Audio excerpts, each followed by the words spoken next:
कलावती हफ्ते भर के अंदर ही उसने जितने भी सेविंग्स कर रखी थी उन सारी सेविंग्स से 2 एसी मंगवाकर अपनी बहू के कमरे में लगवा देती है। और देखते ही देखते अब शीतल के कमरे में 1 नहीं 2 नहीं 3 नहीं पूरे 4 एसी थे, जिससे अब शीतल अपने 4 एसी वाले कमरे में आराम से रह रही थी। अरे सुने ना, तो फिक्र मत कर, मेरे देवर से तो तेरी ही शादी होगी, फिर तो भी मेरी तरह इस घर पर राज करेगी। अमीर घर से होने का एक फायदा तो है कि मिडिल क्लास ससुराल वाले इज्जत बड़ी करते हैं। मैं जल्दी माँ जी से तेरे और वरुण के रिश्ते के बारे में बात करूंगी। इससे पहले शीतल अपनी बहन सुनैना का रिश्ता वरुण से करने की घर में बात करती, वरुण अपनी मनपसंद लड़की माया से शादी करके उसे घर ले आता है। सभी माया को एक्सेप्ट कर लेते हैं, लेकिन शीतल माया और उसकी गरीबी से चिढ़ते हुए अपनी सास के कान भरने लगती है। शीतल बहू, ये तू क्या कह रही है? माया तो मुझे बहुत सीधी सादी लगती है, मुझे नहीं लगता कि उसने ये सब जानबूझकर किया है। अरे माँ जी, आप इन गरीब लड़कियों को नहीं जानती। आप एक बात बताइए, भले ही आप लोग एक मिडिल क्लास फैमिली से हैं, लेकिन हमारे वरुण में कोई कमी है जो वो एक गरीब लड़की से प्यार करेगा? हो न हो माया ने ही उसे अपने प्यार के जाल में फंसाया है ताकि वो आपका सारा घर और जमीन हड़प सके। मैं तो कहती हूँ कि उसे उस कमरे से निकालकर स्टोर के बगल में टूटा फूटा कमरा है ना, वो दे दीजिए। 4 दिन में उसकी अकल ठिकाने आ जाएगी और अपने आप हमारे वरुण का पीछा छोड़ देगी।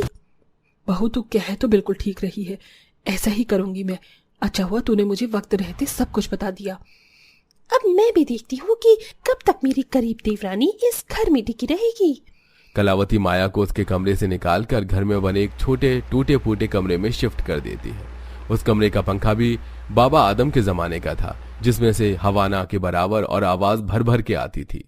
ये कमरा कितना छोटा है और इसकी हालत भी कितनी ज्यादा खराब है। साफ सफाई तो मैं कर दूंगी, लेकिन इस पंखे का क्या करूं? इसके अंदर से तो बिल्कुल ना के बराबर हवा आ रही है। ये भी काम के सिलसिले में शहर से बाहर गए हुए हैं। अब इस गर्मी में इस टूटे पंखे में कैसे गुजारा करूंगी?